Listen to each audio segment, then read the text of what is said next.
ناظرین، میں ہوں ملک ظہیر بابر۔ بھارت نے اپنے 72ویں یوم جمہوریہ کے موقع پر چین کو دشمن ڈکلیئر کر دیا ہے۔ اس کی تفصیلات کچھ یوں ہے کہ گزشتہ سال 15 اور 16 جون کو چینی فوجیوں کے ساتھ جھڑپ میں مارے جانے والے 20 جو فوجی تھے، جن میں افسران بھی شامل تھے، ان کے لیے چکرا سیریز کے تمغوں کا اعلان کیا ہے۔ یہ جو تمغے ہیں یہ عموماً اس وقت دیے جاتے ہیں جب کوئی سپاہی یا کوئی افسر جنگ میں مارا جائے۔ ماہرین کا یہ خیال ہے کہ اس کے بعد اب بھارت نے سرکاری طور پر اس بات کی تصدیق کر دی ہے کہ چین اس کا دشمن ہے، اور چین کے ساتھ جو سرحدی جھڑپیں جاری ہیں وہ صرف جھڑپیں نہیں ہیں بلکہ دشمن کے ساتھ باقاعدہ ایک جنگ جاری ہے۔ اس کی تفصیلات کچھ یوں ہے کہ گزشتہ سال 15 اور 16 جون کی درمیانی شب چین اور بھارتی فوجیوں میں جھڑپیں ہوئیں۔ تصادم میں انڈیا کے کرنل سمیت بھارتی ایک کرنل سمیت 20 بھارتی فوجی مارے گئے۔ چین نے اب تک نہیں بتایا کہ اس کے کتنے فوجی اس جھڑپ میں مارے گئے، مگر کرنل سنتوش بابو کو بعد از مرگ مہاویر چکر ایوارڈ سے نوازا گیا ہے، اور بھارت نے اس واقعے کی تفصیلات بھی بیان کی ہیں، اور ساتھ یہ بھی اس بات پہ بھی مہر تصدیق ثبت کر دی ہے کہ مستقبل میں چین اور بھارت ایک دوسرے کے دشمن ہیں، اور ہمسایہ ملک ہونے کے باوجود جو سرحدی تنازع ہے اس کے جلد حل ہونے کا امکان نہیں ہے۔ اس کی تفصیلات کچھ یوں ہے کہ بھارت نے یہ سرکاری طور پر تفصیلات جاری کی ہیں کہ اس رات کرنل سنتوش بابو اپنی 16ویں ٹیم بہار ریجمنٹ کی سربراہی کرتے ہوئے 15 جون 2020 کو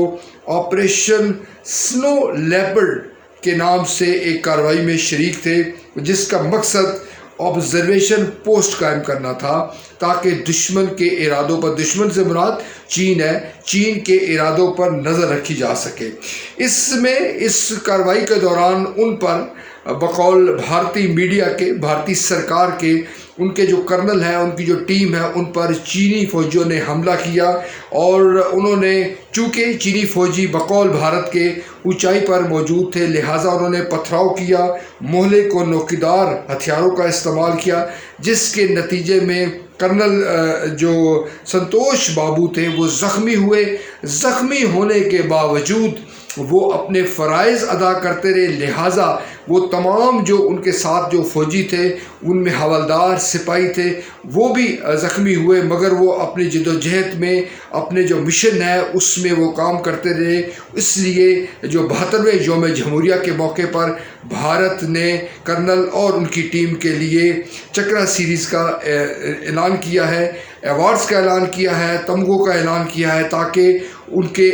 جو لواحقین ہیں اور بھارت کی جو عوام ہے اس کو بتایا جا سکے کہ اب چین اور بھارت ایک جنگ کی سی صورتحال میں ہے اور وہ کسی طور پر پیچھے نہیں ہٹے گے۔ ناظرین، مودی سرکار کا معاملہ کچھ یوں ہے کہ مودی سرکار ایک طرف تو اندرونی بحرانوں کا شکار ہے۔ آج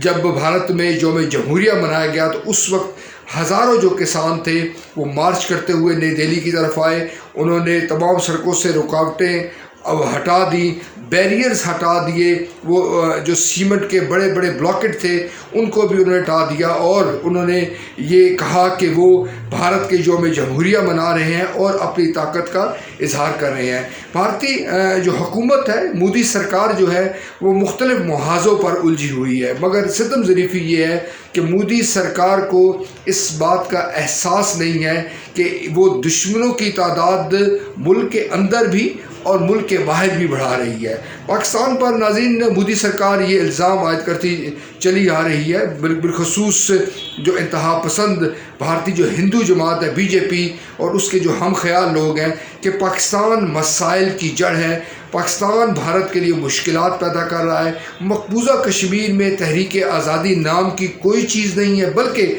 بھارت یہ سمجھتا ہے کہ پاکستان اس میں انوالو ہے، سرحد پار سے دخل اندازی کی جا رہی ہے، اور پاکستان یہاں سے مجاہدین کو یا جو کشمیری فائٹرز ہیں ان کو بھیجتا ہے اور وہ وہاں پر جا کر لڑتے ہیں، جبکہ عام جو کشمیری ہے اس کی جو اکثریت ہے کشمیریوں کی وہ بھارت کی ہم نوا ہے۔ غرض ایک بھارت کا جو پروپیگنڈا ہے بھارت کی ایک سوچی سمجھی جو حکمت عملی ہے وہ کئی سالوں سے جاری و ساری ہے اور بھارت اس پر عمل پا رہا ہے۔ بھارت نے یہ کوشش کی کہ جنوبی ایشیا میں جو مسائل کی جو جڑ ہے وہ پاکستان کو قرار دیا جائے اور دہشت گردی کے الزامات عائد کیے جائیں، پاکستان کو اندرونی طور پر کمزور کیا جائے، بلوچستان کے اندر جو ایسا نیٹ ورک قائم کیا جائے جو پاکستان کی مشکلات میں اضافہ کرے اور وہاں پر جو نوجوان ہیں ان کو بہکایا جائے کہ وہ پاکستان یا ریاست پاکستان کے خلاف مسلح جدوجہد کا آغاز کرے۔ کراچی کی جو صورتحال تھی اس کو بھی طویل عرصے تک بھارت ایکسپلائٹ کرتا رہا جب تک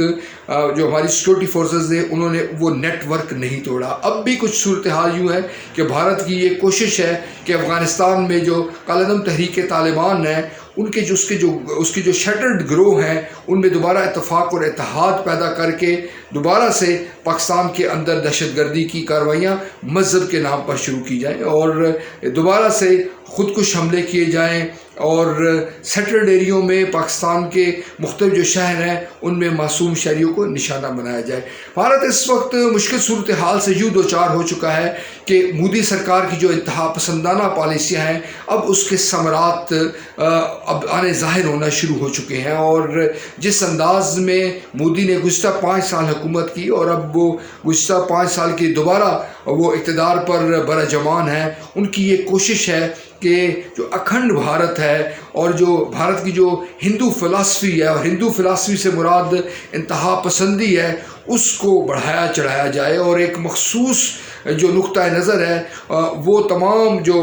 بھارت کی جو ریاستی مشینری ہے اس پر لاگو کیا جائے، ایک مخصوص ایجنڈے کی تکمیل کی جائے۔ یوں یہ کہا جا سکتا ہے کہ بی جے پی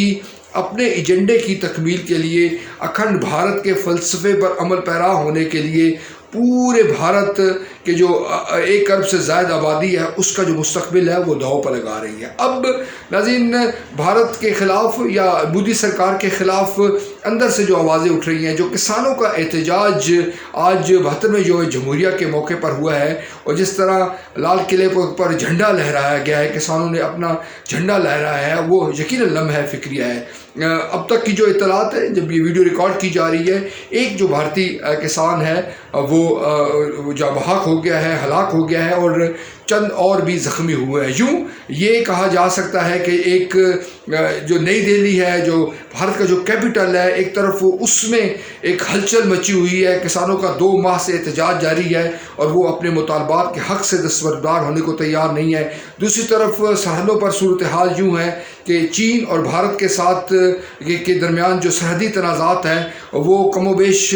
9 میٹنگز ہونے کے باوجود بدستور موجود ہیں۔ بھارت سرکاری طور پر کوشاں ہے کہ چین کے ساتھ لڑائی کے حوالے سے بلند و بام دعوے نہ کیے جائیں اور اسٹک اینڈ کیرٹ کی پالیسی اختیار کی جائے، یعنی چین کو ایک طرف بات چیت کے ذریعے معاملات میں الجھایا جائے، دوسری طرف جو طاقت کا استعمال ہے، جو اہداف ہیں اس کی تکمیل کے لیے طاقت فورس بھی استعمال کی جائے۔ آج جب بھارت نے اپنے جو فوجی ہیں جو 15 اور 16 جون کو گزشتہ سال جو مارے گئے تھے چینی فوجیوں کے ہاتھوں، ان کو چکرا سیریز کا جو تمغہ شجاعت دے کر یہ بالکل واضح طور پر کہہ دیا ہے کہ اب چین کے ساتھ اس کی لڑائی ہوگی اور طاقت کے ذریعے چین کو کاؤنٹر کیا جائے گا اور کسی طور پر چین کی جو مطالبات ہیں یا چین کی جو ڈیمانڈز ہیں وہ پوری نہیں کی جائے گی۔ اس تمام جو صورتحال ہے اس کی روشنی میں یہ کہنا غلط نہ ہوگا کہ مستقبل قریب میں چین اور بھارت کے درمیان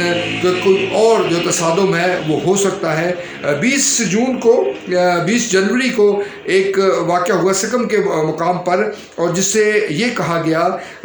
بھارتی میڈیا کی جانب سے یہ کہا گیا کہ یہ ایک معمولی جھڑپ تھی جس میں مکوں اور گھوسوں کا استعمال کیا گیا اور کوئی بڑا واقعہ کوئی کیجویلٹی نہیں ہوئی، مگر اس سے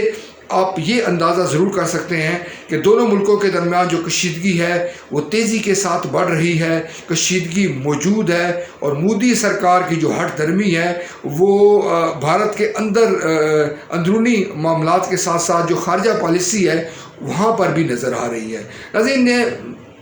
پاکستان نے اس حوالے سے دو ٹوک نقطہ نظر رکھتا ہے، اور پاکستان کا یہ خیال ہے، پاکستان کا بارہا پاکستان نے یہ کہا ہے کہ بھارت کے ساتھ بات چیت کے ذریعے مسائل کو حل کرنا چاہتا ہے، مگر اب گما یہی ہے، تاثر یہی ہے، اور مودی سرکار کے مختلف ذمہ داران ہیں وہ یہ بھی کہہ چکے ہیں کہ چین اور پاکستان دونوں مل کر بھارت کے لیے مشکلات پیدا کر رہے ہیں۔ اس تمام صورتحال میں جو تصادم ہے اس کو اب خارج از امکان نہیں قرار دیا جا سکتا۔ بھارت آئندہ دنوں میں کس طرح سے چین اور پاکستان سے نبردآزما رہے گا، کیا